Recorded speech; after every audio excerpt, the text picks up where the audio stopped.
วันที่1 สิงหาคมพุทธศักราช2567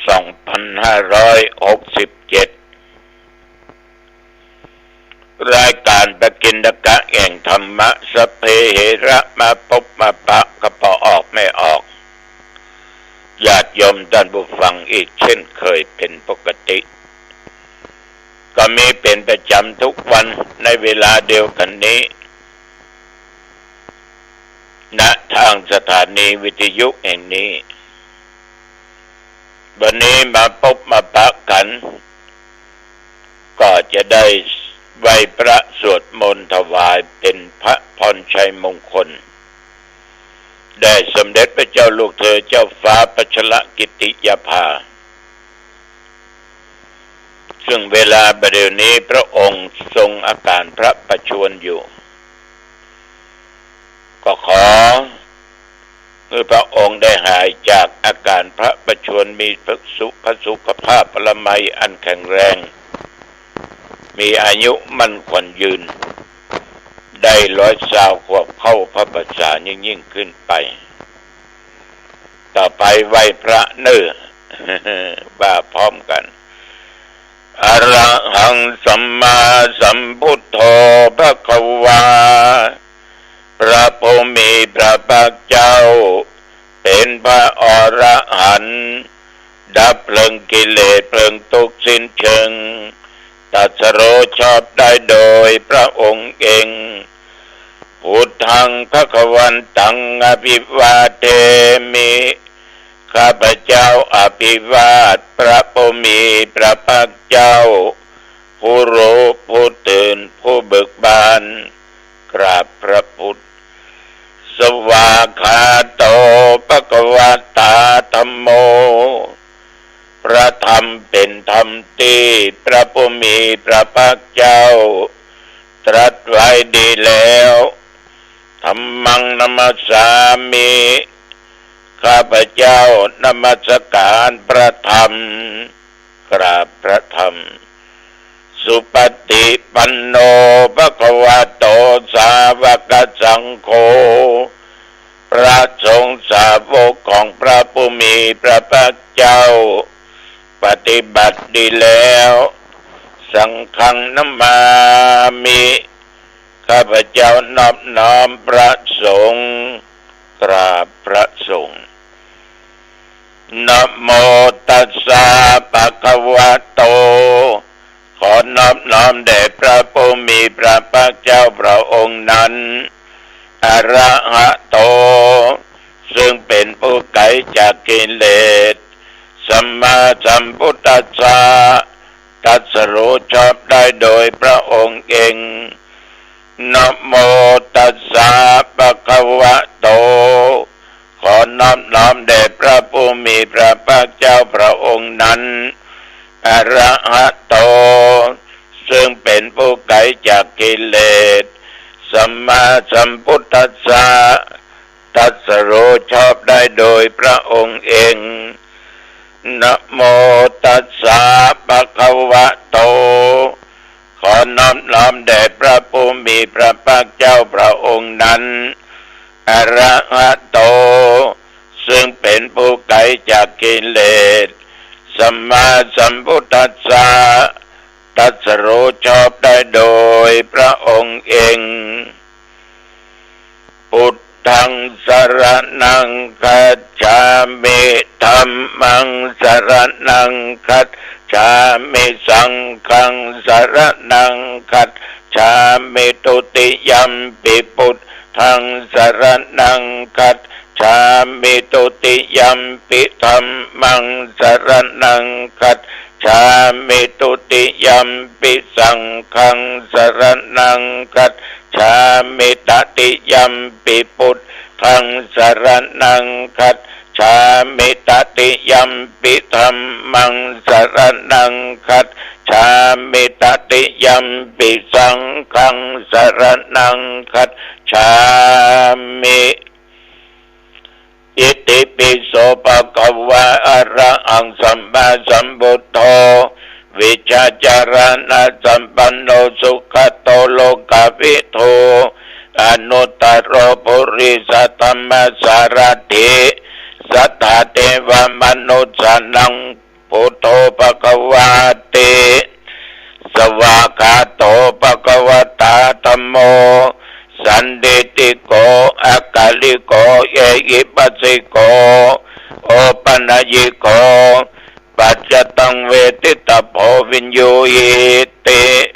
สุปฏิปันโนภควโตสาวกสังโฆโอจุปฏิปันโนภควโตสาวกสังโฆยายาปฏิปันโนภควโตสาวกสังโฆสามีจิปฏิปันโนภควโตสาวกสังโฆยะติตังจัตตาริปุริสยุคานิอัตถปุริสปุคลาเอสะภควโตสาวกสังโฆอาหุนายโยปาหุนายโยทักขินายโยอัญชลีการณิโยอนุตตรังบุญญาเกตังโลกัสสาติยันดุนิมิตังอภมังคลัญจา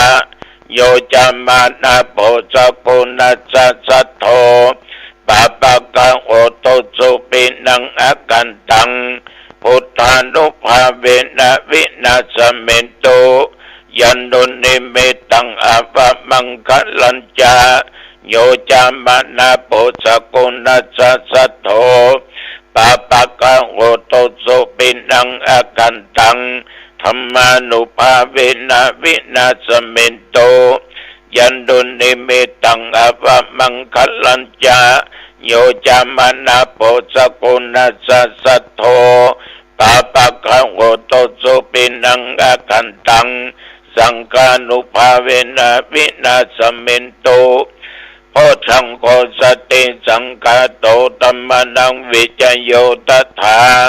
วิริยัมปิติปัสสติโพชังคาจะตถาปะเรสมาตุเปกะโพชังคาสัตเตเตสัพพทักษินามุนีนาสัมมาทัคตาภาวิตาภาหุลิกตาสังวัตตันติอภิญญายะนิพพานายาจะโพธิญาเอเตนะสัจจวัจเจนะโสติเตโหตุสัพพทานเอกัสมิงสมัยเยนะโทโมคัลลานะจักกัสสปังคิลเนตุคิเตติสวาโพชังเกสตะเตสเยเตจตังอภินันติตวาโรคามุจิงสุตังคะเนเอเตนะสัจจวัจเจนะโสติเตโอโตสัพพทานเอกทาตัมมราชาปิเคลัญเยนะปิปิริโตจุนดาเตเลนะตัญเยวะพนาเปตวานัสสะทลังสัมโมติตวาจะอภัทาตัมมาวุธาสิธานะโสเอเตนะสัจจวัจเจนะโสติเตโอโตสัพพทาปะอินาเตจะอภัทาตินดานัมปิมะเอสินังมัคคะอัตตะกิเลสาวะปัตตานุปฏิธัมมตังเอเตนะสัจจวัจเจนะโสติเตโอโตสัพพทาภวตุสัพพมังคลังรักขันตุสัพพเทวตาสัพพพุทธานุภาเวนะสัทธาโสติภวันตุเตภวตุสัพพมังคลังรักขันตุสัพพเทวตาสัพพธรรมานุภาเวนะสัทธาโสติภวันตุเตภวตุสัพพมังคลังรักขันตุสัพพเทวตาสัพพสังฆานุภาเวนะสัทธาโสติภวันตุเตด้วยคำสัจจะบทสวดนี้และด้วยบทพุทธานุภาพธรรมานุภาพสังฆานุภาพก็ขอถวายพระพรกรมอุตุ ได้ประกาศบอกตักเตือนว่าระวังระยะนี้ฝนจะตกชุกเป็นบางที่คือนักเป็นบางแห่งบางจังหวัดบางอำเภอน้ำก็ท่วมเดือดร้อนกันองค์พระบาทสมเด็จพระเจ้าอยู่หัวก็ได้พระราชทานถุงยังชีพแก่พี่น้องชาวบ้านที่ได้รับความเดือดร้อนจากอุทกภัยน้ำท่วมโดยมอบหมายแก่หน่วยงานองค์กรต่างๆมีผู้ว่าการจังหวัดเป็นต้นเป็นเขาเป็นประธานมอบถุงยังชีพโดยพระมหากรุณาธิคุณของพระองค์ท่านและพระบรมวงศานุวงศ์ทุกพระองค์นั้นจะทรงมีพระเมตตาธรรมกรุณาธรรมเมื่อเกิดภัยวิบัติขึ้นในประเทศแก่ประชาชนพี่น้องเจ้าบ้านเจ้าจองพระองค์ก็จะมีเมตตากรุณาธรรมอนุเคราะห์สงเคราะห์หมู่เฮาประสบนิกรทั้งหลายเป็นอย่างดีสำหรับเชียงใหม่เฮาห่างดงเฮาตะวันนี่ตกสิเริ่มตั้งแต่ตะวันซืนละนะเริ่มตั้งแต่วันซืนละบอกว่าอำเภอไหนอำเภอใดแถวบริเวณวัดหนองตองใกล้เคียงตกวันค่ำจะไปที่ไหนจะยะอย่างก็ลำบากเนาะ ตกแตะตกว่าก็ธรรมชาติมันเป็นสิ่งที่เขาจะบังคับมันได้หยุดนะฝนมึงจะตกลงมามันก็ตอบว่ากูเคยตกอ่ะ หยุดนะขอแดนออกกันเถอะก็กูมือมันออกอ่ะนะมันเป็นธรรมชาติเหมือนสภาวะร่างกายเขาเนี่ยหนังกูจะไปเหี่ยวจะไปโยนเนอะมันต้องตึงอยู่ตลอดก็กูเคยเหี่ยวกูเคยโยนมันแจ้ของมึงเห็นมาได้เพราะมันแจ้ของเฮามันก็เลยบังคับมันได้ตากูจะไปมัวจะไปฟังเนอะก็กูเคยฟังไงมัวหูของกูต้องได้ยินดีๆเนอะโอ้มันก็เป็นเตื้อให้กะเอาให้แล้วบังคับมันตึงได้เพราะเป็นไปตามสภาวะตามธรรมชาติแต่ว่านี่หนองตองกับฝนตกที่กล่าวดังวันยังค่ำนะปัจจุบันก็ยังมีสุยอยู่น้อยอยู่อุณหภูมิแต่ว่านี่36 องศาหันฝนตกนั่นนะยังอบอ้าวอยู่นะร้อนอยู่ยังได้เปิดพัดลมอยู่นะบอกนี่อย่างก็ออกแม่ออกอุณหภูมิปัจจุบันนี่ก็อยู่ที่20 องศาอากาศอันนี้มันเมื่อเจ้าเราก็เย็นน้อยอากาศณที่ห้องของพระเจ้าตนนี้เป็นน้องญาติโยมศรัทธาสาธุชนตะวานี่ตั้งได้กินข้าวงายเรียบร้อยเมื่อตะวันวานี่ก็กินข้าวงายแล้วก็ตะวันไปไหนโอ้ยนะอยู่วัดตะวันนี่ดีจกปากมีเมื่อตอนกินอาหารญี่ปุ่น มาม่ากินอาหารญี่ปุ่นมาม่าเนี่ยญาติโยมกับไข่นี่นะเนาะซื้อไว้กับบ้านกับจองมาทั้งหมดเสียหลายเนอะฝนตกสิบะไปไหนก็ไม่ได้มาม่ากับไข่นั่นเนาะกินกูมือกูคาบลำไปก็ไม่ค่าอันละแต่ถ้ามันเหตุจำเป็นมันก็จะเป็นต้องเอาอันนั้นอย่างตุเจ้ามาม่าซองน้ำฮ้อนก็ถึงมีอย่างก็มีต้องไปอย่างปกมันก็ได้อะถ้ามีไข่ก็ไข่แก่นมันก็ถึงอิ่มแล้วเนาะก็ออกไม่ออกเนาะปัดประหยัดนั่นน่ะถึงไข่ถึงมาม่าก็ตกอยู่ประมาณ10 บาท ลองไปร้านกับเจ้าก็เตี๋ยวถ้วย45 50 60น้ำดื่มน้ำกินกาแฟ60 70ดูคนเดียวนะหมดจนนักอ่ะฉะนั้นญาติโยมท่านผู้ฟังทั้งหลายแต่ว่านี้ตั้งวันอยู่วัดตกเย็นมาก็อาบน้ำอาบท่า แต่งเนื้อแต่งตัวออกบ้านออกจองก็ไปเทศนาธรรมที่บ้านป่าเหียงเป็นเขตอำเภอสมบัติตองจังหวัดเชียงใหม่เป็นเขตอำเภอสมบัติตองจังหวัดเชียงใหม่คนเฒ่าเปิ้นตายอายุได้ถึง85ล่ะเปิ้นมีลูก4-5 คนเป็นหลานเป็นผู้จานก็มีลูกก็หลายหลานก็นักเยอะแยะเสียทีฝนมันตกคนทั้งหลายก็ยังเตี้ยวเข้าบ้านไปจะย่ำขี้เปอะขี้แปะก็จ้างเถอะพอใดญาติโยมการตายเนี่ยมันเราจะต้องไปช่วยกันอย่างน้อยก็คือกำลังอกกำลังใจต่อคนที่อยู่ตั้งหลังปัญหาคนมาก็ดีอกดีใจถ้าแล้วการแล้วงานก็ถึงอู้กันลงงานศพแม่มันพ่อมันนี่คนนักแตะนักว่าขนาดฝนตกสิก็ยังมีจัดนักอยู่เนี่ยลูกเต้าก็จะพ่อไผมาพ่องหรอกมันซ้ายมือกันอยู่เนาะเปิ้นมีก็เขาไป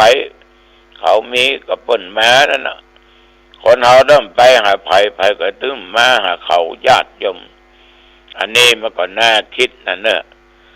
ฉะนั้นท่านผู้ฟังทั้งหลายชีวิตคนเฮามันก็อย่างเอี้ยนะอาตมาภาพก็ใช้เวลาเทศ45 นาทีก็จบเพราะเพิ่นมีแห่เพิ่นมีแห่โดยก็แบ่งปันเวลากันโดยคนที่ชอบแห่ก็มีชอบฟังเทศฟังธรรมก็มีก็เลยต้องขอบใจต่อญาติโยมทุกคนเนอะธรรมะกามโมพระวังโหติแต่ก็เอาธรรมะ2 ข้อนั่งฟังกันไปโดยยิ้มไปโดยไข้หัวไปโดยพระเจ้าก็จะต้องจี้เขาเห็นน้อยแต่จี้นะก็เรื่องจริงนะไม่ใช่เรื่องโกหกอะไรทั้งสิ้นนะฉะนั้นญาติโยมท่านผู้ฟังกลับมาถึงวัดก็3 ทุ่มป่ายมันไกลล่วงอยู่ประมาณ 7-8 กิโลเนี่ยมันไกลกำเดียวก็ถึงวัดนะอันนี้ก็เกี่ยวกับเหตุการณ์ที่ผ่านมาแต่ว่าท่านทั้งหลายระยะนี้คณะสงฆ์ก็กำลังออกปฏิบัติงานพระธรรมทูตงานพิเศษมีอย่างหนึ่งวันที่3นี่8 โมงเช้าจะมาพร้อมตัวเจ้าก็จะพากันไปที่โรงเรียนห่างดงรัตลาดอุปถัมภ์ก็จะไปบรรยายธรรมะเกี่ยวกับเรื่องมหาเวสสันดรชาดกจัดไว้13 ฐาน13 จุดด้วยกันตั้งแต่กันแรกทัศพรหิมพานต์ตนขันธ์วณประเวศชูชกจุจกจุลพลมหาพลกุมารบันสักบันมหาราชสกตินครกันโดยตุเจ้านั่งแต่ละซุ้มละฐานบรรยายในเรื่องเวสสันดรหรือว่าบรรยายธรรมะเขาแทรกแก่เด็กนักเรียนทั้งหลายได้ฟังกันก็เอาละอ่อนมานั่งฟังอยู่ประมาณ 400-500 คนณที่โรงเรียนห่างดงรัตลาดอุปถัมภ์วันที่3วันที่3ตุลุงก็จะไปเป็นเป็นประธานเปิดงานแล้วก็จะได้เป็นวิธีก็เป็นวิทยากรตัวเล่าเรื่องมหาเวสสันดรความเป็นมาอย่างใดละเอกละอ่อนได้ฟังกันต่อจากนั้นญาติโยมก็เวลาประมาณ3 โมงเนี่ยไปวัดดอนใจตำบลแม่สาอำเภอแม่ริมท่านพระครูวัดดอนใจเปิ้นฉลองนี่ก้าพระครูใหม่ก็เนาะก็เป็นกำลังอกกำลังใจกันนี่กำเด้อท่านพระครูวัดดอนใจตำบลแม่สาอำเภอแม่ริมปะกันเด้อญาติโยมเด้อปะกันนั่นเด็กมาก็ออกรายการธรรมทูตคืนวันที่3พอออกไม่ออกเที่ยวใกล้ๆวัดทรายมูลนะ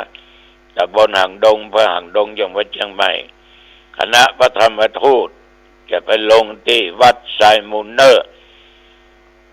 แต่ละที่ส่วนมากจะนิมนต์ตุลุงเป็นองค์เทศนะ อันก็ตุลุงเตศอันก็ตุลุงเตศ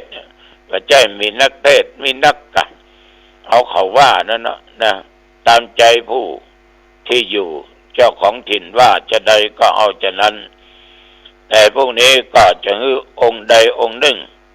ได้ฮือธรรมะแก่ญาติแก่โยมอยู่ก่อนสักน้อยต่อด้วยตุลุงตบท้ายเนาะพระเอกขึ้นบนลุนอวดตัวเก่าพระเอกขึ้นบนลุนก็ด้วยความฮักด้วยความนับถือกันวันที่10ไปลืมเนอ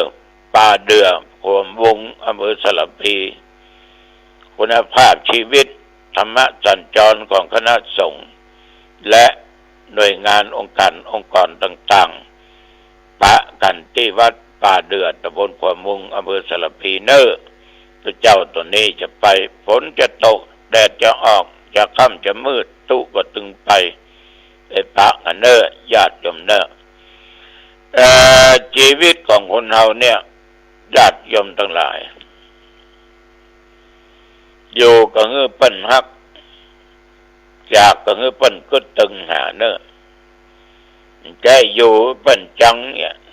ตายก็มีเล่าขวัญเศร้าตามว่าดีชีวิตต้องสร้างคุณค่าแต่ว่าขอเป็นคุณค่าในทางที่ดีที่งามจะไปสร้างคุณค่าในทางที่บดีเพราะมันจะแปดเปื้อนเราไปทุกภพทุกชาติจากไปให้เขาอะไรหาตัวก็ตึงเพิ่นแต่งานนี่นะถ้าเพิ่นว่าตายเพิ่นถึงมาแม่นี้พ่อนี้งานวัดงานวางานศพงานชาติงานนั้นงานนี้ของสังคมเพิ่นต้องกึดตึงหาลงตายได้เป็น10เป็น20ปีก็ยังกึดตึงหาอยู่ยมแต่เสียดายเพิ่นเนาะถ้ามีก็อายุมาเดียว100 ปีแล้วเนาะดูกึดตึงอย่างนั้นด้วยนะกับคนที่อยู่เพิ่นเดือดร้อนนะชาวบ้านเจ้าจองพี่น้องเดือดร้อนตายไปกันถ้ามันมีนี่ยุ่งด้วยนะไอ้ตัวยุ่งไอ้ตัวร้ายนะมันดีท่านตายดีละแผ่นดินได้หนาขึ้นแห่งคืบแห่งซอก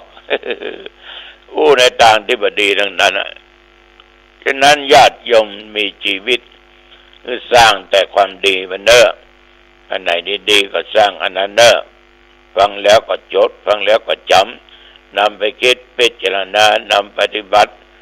ก็จะเกิดความเจริญขึ้นในชีวิต